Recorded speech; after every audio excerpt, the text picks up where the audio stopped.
Olá, estamos de volta com mais uma sabatina, sempre em nome de ACID, com apoio da OAB. Obrigada por estar sempre por aí, nos prestigiando. Hoje, dia 20, e a gente recebe o candidato a deputado federal à reeleição, Domingos Sávio, faltando apenas 3 dias, né, para o encerramento previsto da nossa série de entrevistas. Como de costume, Domingos Sávio, a gente começa com as perguntas nossas aqui, de acordo com a sua carreira política, de atuações, e depois, num segundo momento, a gente vai para o potinho para fazer o sorteio das perguntas que vieram de internautas, instituições de ensino e outros, como entidades representativas em Divinópolis. Okay. Então, a gente já vai começar, temos o tempo de 20 minutos. A primeira pergunta, Domingos Sávio: você foi eleito para vários mandatos por meio das urnas eletrônicas. Hoje você apoia, né, o candidato à reeleição, o presidente Jair Bolsonaro, que faz diversas críticas contra as urnas, questiona a legitimidade. Qual a sua posição sobre isso?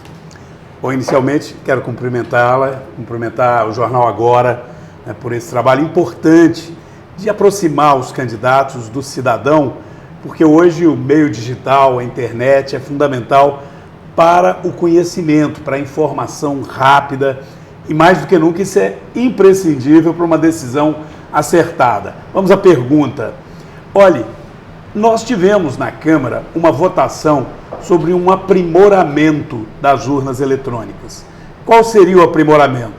Você incluir, né, a possibilidade de uma pequena impressora que pudesse imprimir sem que o eleitor tocasse no material impresso, e aquele material impresso seria sempre rebobinado ali ou colocado no local apropriado. Isso é fácil de ser feito, então você não iria comprometer o sigilo do voto e teria possibilidade de conferir, né, na hipótese de haver alguma dúvida. O que eu vi desde o início foi uma polêmica sobre isso, porque isso chegou a ser aprovado na Câmara, chegou a ser aprovado, e depois foi considerado pelo Tribunal Superior Eleitoral como algo que não seria aplicável. O presidente Bolsonaro, por muito tempo, questionou muito mais do que a urna eletrônica a necessidade de ter transparência no processo eleitoral. Quando foi para votar se iríamos ter o processo de impressão desse voto, olha, para deixar bem claro, não é imprimir o voto para o cidadão pegar, sim, porque aí você estaria ferindo o sigilo de voto. É imprimir o voto, na medida que você imprime aquele voto, tem um visor em que você percebe se ele foi impresso corretamente, e aí você aperta mais uma tecla, ele roda a bobina, vem outro eleitor, vota novamente, e você teria como depois fazer, né, uma conferência, auditar uma determinada urna, se ela apareceu com voto só para um candidato, por exemplo, ou de uma forma que gerasse alguma suspeita. Eu votei a favor disso porque eu quero transparência. Mas eu, em momento algum, saio por aí dizendo que as urnas eletrônicas, que o processo eleitoral não merece confiança. Eu entendo que nós devemos, sim, estar atentos, devemos ter muita transparência. Eu soube agora que ficou autorizado, de maneira muito clara, que não só a imprensa possa fazer uma contagem paralela, como o próprio Exército deverá fazer. Tudo isso é bom para a democracia. O que eu desejo como cidadão? Que ao terminar a eleição, aquele que for vitorioso assuma e governe o Brasil e a democracia continue. É claro que eu entendo que é melhor nesse momento para o Brasil nós não voltarmos a entregar o poder para o PT, pelas razões que eu vi lá como deputado e que nos levaram a fazer, inclusive, o impeachment. Mas as urnas eletrônicas estão aí, são a realidade. Vamos ter transparência no processo e vamos acabar com esse assunto, porque eu acho que o mais importante é a democracia, ter eleição e, uma vez concluída a eleição, a vida seguir com normalidade, com respeito aos seus resultados. Ok, mas um assunto também que foi destaque à época, Domingos, você foi autor da PEC que pretendia anular as decisões não unânimes do STF. Você se arrepende depois que recebeu diversas críticas sobre isso? De maneira alguma, pelo contrário. Uma das minhas missões, sendo reeleito, é lutar para que a gente tenha o reequilíbrio entre os poderes. É inaceitável o que a gente está assistindo hoje no Brasil. Olha o que acabou de acontecer com a emenda constitucional que nós votamos e o piso salarial das enfermeiras e dos técnicos de enfermagem. O Congresso vota a lei, coloca até na Constituição, vem o STF dar uma liminar para suspender o efeito da lei. Não tem nenhum fundamento dar essa liminar. Na verdade, não é só isso. O STF, infelizmente, ele está deixando de ser um tribunal estritamente da justiça para decidir de acordo com a lei, para ser um tribunal que decide de acordo com a ideologia política do ministro. Se o ministro tem uma ideologia política, se ele tem uma opinião sobre certo assunto, ele vai lá e faz aquilo prevalecer. É um absurdo, isso é ditadura do judiciário. A minha proposta é uma proposta muito responsável, não é simplesmente o Congresso derrubar qualquer decisão do STF. É quando o STF tomar uma decisão inconstitucional, e quando eu digo que ele tomou uma decisão inconstitucional, é porque ela não foi unânime e um dos ministros do STF, um dos ministros do Supremo, deu um voto divergente do relator, dizendo: eu voto contra porque a sua decisão está ferindo a Constituição, sua decisão está errada. Ora, se o próprio ministro entende que está errada, você tem que ter pelo menos uma possibilidade de rever essa decisão. Hoje, e muitos cidadãos não sabem disso que eu vou falar aqui, hoje o cidadão pensa o seguinte: uma turma do STF, 6 juízes, 6 ministros, decidiram por 3-2, ou, no caso lá, porque são 2 turmas de 5 e tem um presidente. Então, uma turma de 5, 3-2, decidiu, você recorre só a Deus. Mas, bom, tem alguns casos que você recorre para o pleno, são 11 com o presidente. Aí deu um placar de 6-5, 6 seres humanos, que se colocam em alguns momentos como super-humanos, como deuses, decidiu contra a Constituição, decidiu algo errado. Você não tem a quem recorrer. Eu estou apresentando uma proposta de emenda à Constituição que, quando ocorrer isso, com um quórum altamente qualificado, não só a Câmara isolada ou o Senado, Câmara e Senado juntos, com um quórum altamente qualificado, metade mais um das 2 casas, possa apresentar primeiro a proposta. Olha que já fica um quórum muito elevado para apresentar a proposta, né? Metade mais um da Câmara, menos metade mais um do Senado, para iniciar a discussão. E aí você precisaria, né, de 3/5 de o mínimo constitucional, 3/5, 2 vezes na Câmara, 2 vezes no Senado. Isso é necessário, porque senão o Supremo cada dia vai se tornando uma ditadura. Hoje já tem uma maioria no Supremo que foi indicado por Lula e por Dilma. Se ganha o Lula, por exemplo, ele faz do Supremo uma Venezuela. Ele indica mais alguns juízes e começam a decidir de acordo com a ideologia do PT. E se você não tiver alguma alternativa contra isso, acabou a democracia no Brasil. Então é preciso, sim, aprimorar a nossa Constituição para haver equilíbrio entre os poderes. A gente corre um sério risco de termos no Brasil uma ditadura do judiciário. Rui Barbosa, que foi considerado das mentes mais inteligentes do Brasil, disse isso no Congresso. Rui Barbosa foi um grande parlamentar. Ele disse: a pior ditadura é a do judiciário. Porque quando o judiciário começa a agir de uma forma autoritária, desrespeitando a própria lei, você não tem a quem recorrer. Então é preciso estabelecer esse equilíbrio. Nessa questão, a alegação foi de que os municípios não teriam, né, recursos suficientes, né, para bancar, inclusive com apoio da Associação dos Prefeitos do Brasil. Qual que seria o caminho, então? Olha, primeiro eu acho que é ter um mínimo de bom senso, né? Olha qual que é a média da remuneração de várias outras categorias da saúde. Qual que é o piso que nós votamos para os enfermeiros e enfermeiras? 8 horas de jornada para um profissional de saúde de nível superior para ganhar R$ 4.700. Se for 4 horas de jornada, que para a área da saúde não é pouco, 4 horas todo dia, seriam R$ 2.350. R$ 2.350 como piso para um profissional de saúde do nível superior? É algum exagero? Ora, pelo amor de Deus, vamos ter um pouco mais de respeito com esses profissionais que dedicaram as suas vidas, alguns perderam a vida salvando pessoas aí no Covid. E quando a gente fala do técnico de enfermagem, é a metade disso. 8 horas para ganhar R$ 2.350.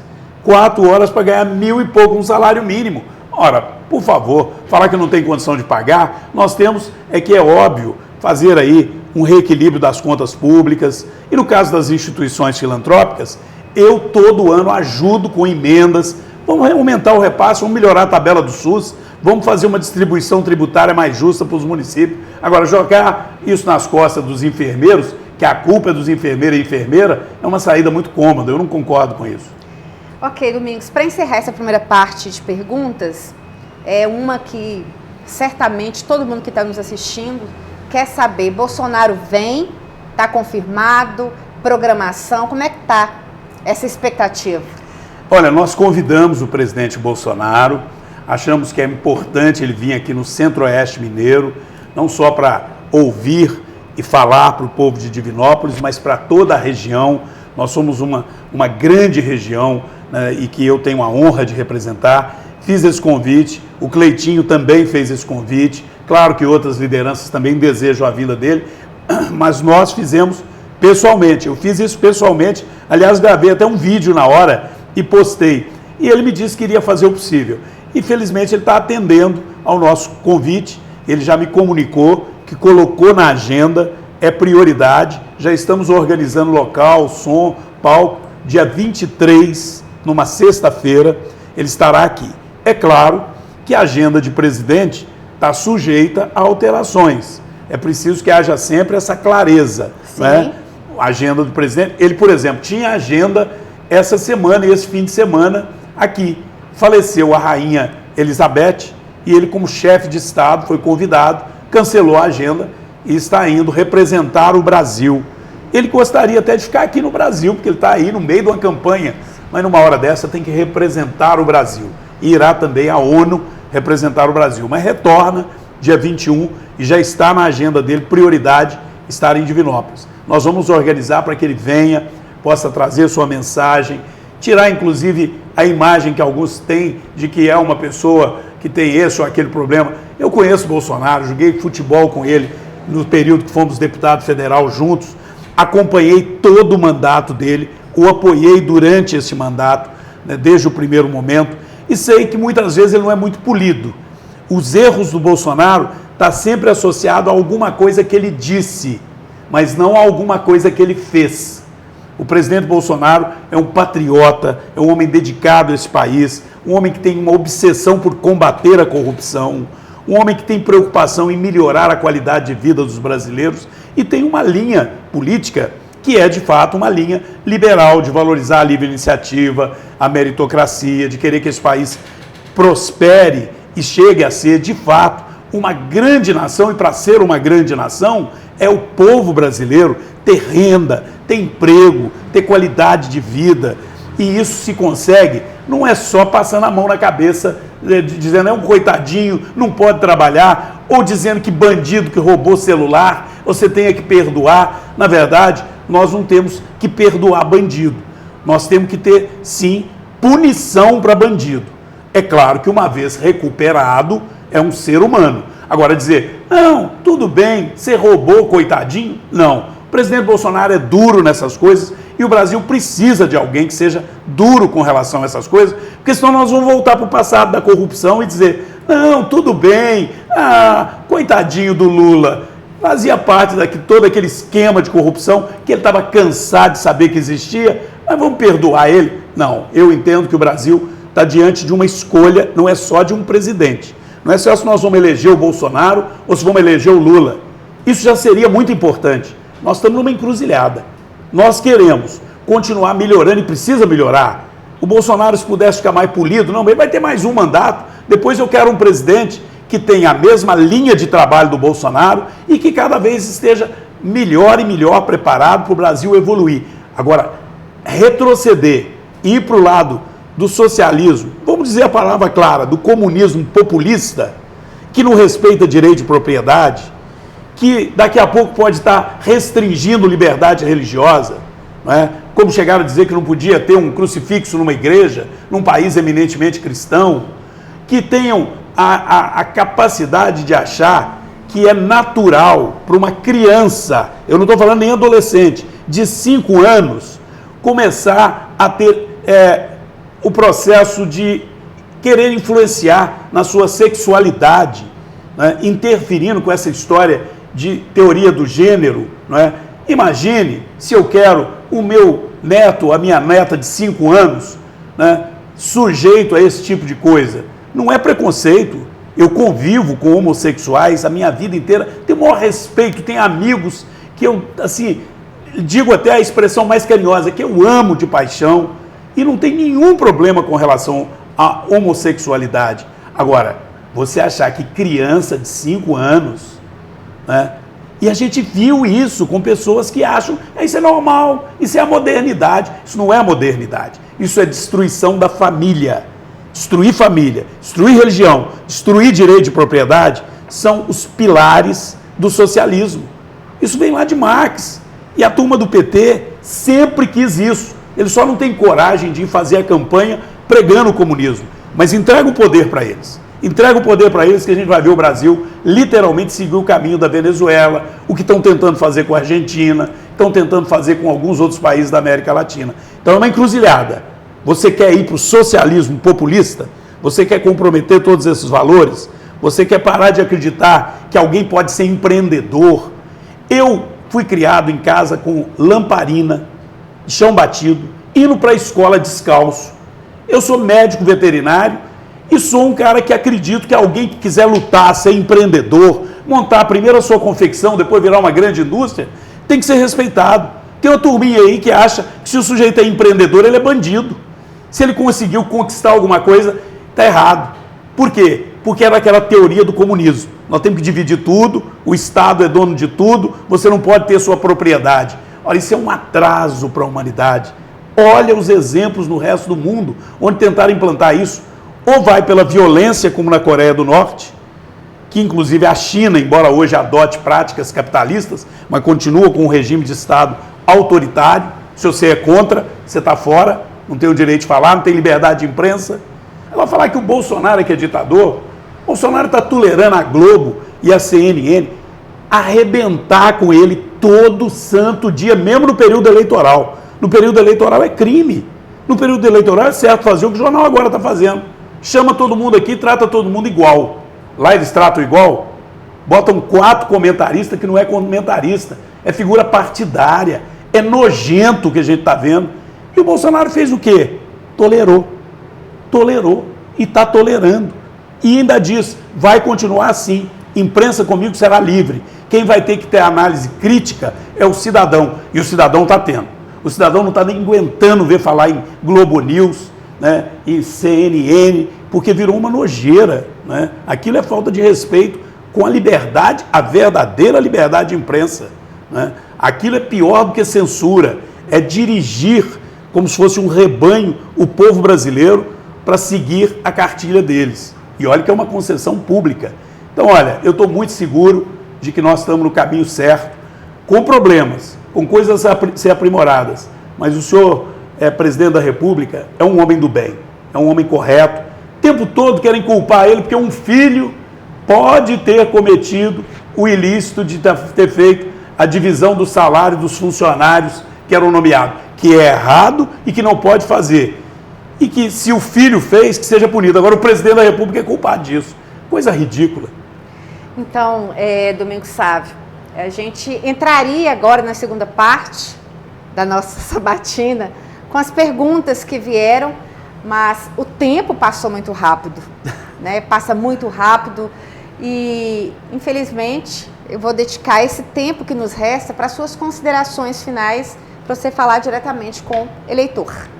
Te agradeço, mas eu quero dizer que as perguntas que quiserem nos enviar, a nossa rede social está à disposição, Domingos Sávio MG, no Instagram, no Facebook, eu terei prazer de responder a todas. Meu gabinete é aqui em Divinópolis, no Costa Rangel, nunca deixou de ser, estou sempre aqui à disposição de todos. Eu quero finalizar dirigindo a cada um de vocês que me conhece, sabe que eu dediquei a minha vida a essa cidade, a essa região e hoje a Minas Gerais, que a experiência que eu adquiri me possibilitou agora trazer mais de 50 milhões de reais em recursos só nesse mandato, para a saúde, para a educação, para a segurança pública, para obras de infraestrutura, para a cultura, para o esporte. O campeonato rural voltou a existir. E essa experiência eu não posso deixar de colocar à disposição da nossa gente novamente. É hora de escolher alguém e nós não podemos ficar sem um representante. Então, por isso eu coloco o meu nome novamente, Domingos Sávio, 2260, para continuar trabalhando por Divinópolis e todo o Centro-Oeste Mineiro. Nós não podemos ficar sem representante. Por isso eu luto aqui na região. Para ser eleito, eu preciso do voto de vocês para não corrermos o risco de ficar sem nenhum representante para poder trazer os recursos que a nossa cidade tanto precisa. Muito obrigado. Abraço a todos. Ok, muito obrigada mais uma vez. E essa batina com os candidatos estará de volta amanhã, sempre às 7h30 da noite e às 8 horas. Esperamos por você.